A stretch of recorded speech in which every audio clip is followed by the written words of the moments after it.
තාක්ෂණයේ නම් මානයත් සොයනවාව සාදරයෙන් පිළිගන්නවා CEYLONTECH එකකින් ගෙන තවත් අලුත් වීඩියෝ එකකට.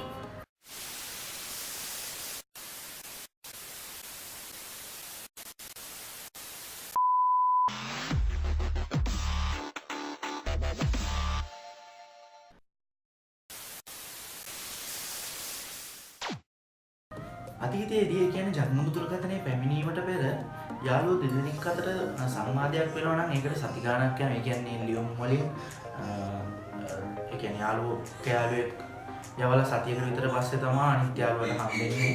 අනිත් යාළුවා යවලා සතියකට විතර පස්සේ තමයි ඒ යාළුවට හම්බෙන්නේ.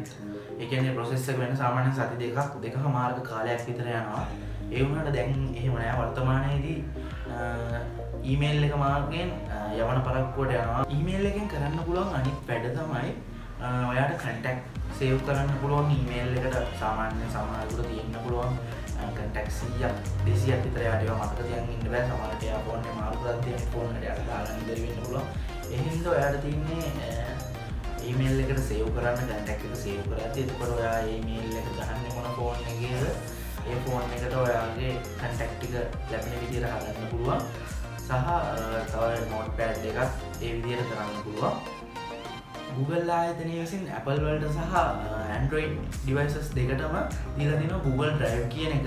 ඔයාලට පුළුවන් ඕනම දෙයක් Google Drive කරන්න. ඒ කියන්නේ ඔයාගේ ෆෝන් එකේ ඉන්න නැත්නම් ඔයාලට පුළුවන් ඒගොල්ලන් GB 15ක ඉඩක් දීලා තියෙනවා Google ආයතනය විසින්.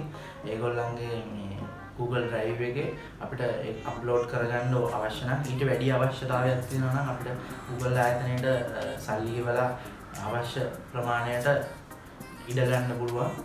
කුමක් හෝ හේතුවක් නිසා ඔයාගේ ෆෝන් එක නැති වුණොත් ඔයාගේ ෆෝන් එකේ තියෙන රහස්‍ය දේවල් මකලා දැමීමේ හැකියාවක් ඊමේල් එකට තියෙනවා. ඒකට කරන්න ඕනේ ඔයාගේ ෆෝන් එකට ලොග් වෙලා තියෙන ඊමේල් එකෙන් වෙනත් ෆෝන් එකකින් ඒ ඊමේල් එකටම ලොග් වෙලා ඒ ෆෝන් එකේ තියෙන ඒවා ඔක්කොම ඩිලීට් කරලා දාන්න ඕනේ. ඒ මේල් එක යටතේ තියෙන. අපි දැන් කතා කරමු Apple ID එක කියන්නේ මොකක්ද? එකෙන් කරන්න පුළුවන් මොනවද? Apple ID එක කොහොමද අපි හදාගන්නේ කියන එක ගැන.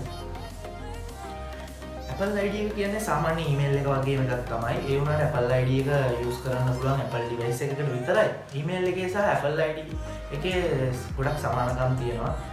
එකක් කියනවා නම් email එකෙන් පුළුවන් Google Drive කරන්න, Apple ID එකෙන් පුළුවන් iCloud කරන්න data. අපිට ඕන photos, videos, documents වගේ ඕන එකක් පුළුවන්. සහ මම කියපු විදිහට notepad එක, calendar එක අපිට ඕන සමහර දේවල් Apple ID එකේ සහ email එකේ දෙකේම මේ save කරන්න පුළුවන්. අපිට ඒ කියන්නේ අපි වෙන ෆෝන් එකකට මාරු වෙනවා නම් ඒකට Apple ID එක හෝ email address එක ගහපුවම අපේ තියෙන data ඔක්කොම ඒ ෆෝන් එකට download වෙන විදිහට. Apple ID එකේ තියෙන ලොකු විශේෂත්වයක් තමයි ෆෝන් එක හදිස්සියෙන් නැති වුණොත් Apple ID එකෙන් iCloud lock එකක් දාන්න පුළුවන්. ආයේ ෆෝන් එක කාටවත් lock එක කඩන්න බැරි වෙන ඔයගොල්ලන් දැකලා ඇති ඕන තරම් ෆෝන් තියෙනවා අඩුවට ගන්න පුළුවන්.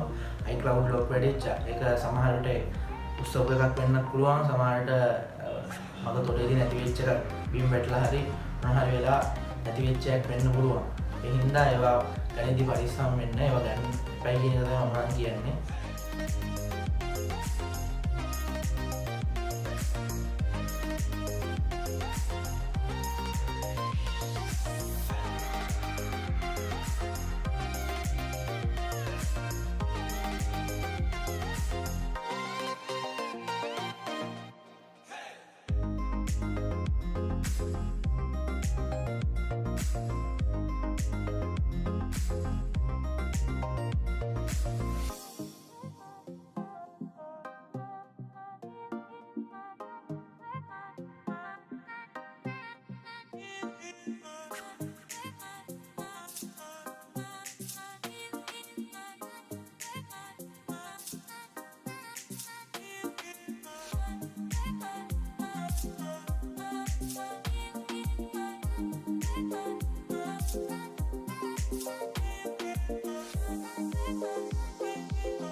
මේ වීඩියෝ එකෙන් දෙයක් දැනගත්තයි කියලා ඔයාලට හිතනවා නම් යාළුවන්ටත් දැනගන්න ෂෙයා කරන්න මතක ඇතුව සහ ඔයාලට මේ වගේ වැදගත් වෙන වීඩියෝ බලන්න ඕන නම් පහලින් තියෙන subscribe button එක ක්ලික් කරලා bell icon එක ක්ලික් කරන්න. එතකොට අපි වීඩියෝ එකක් දැම්මම ඔයාලා ළඟටම වීඩියෝ එක ගෙන්න ගන්න පුළුවන්. ඔයාලට තියෙන ප්‍රශ්න දාන්න පහලින් comment section එකේ අපි ඒව ගැනත් කතා කරමු.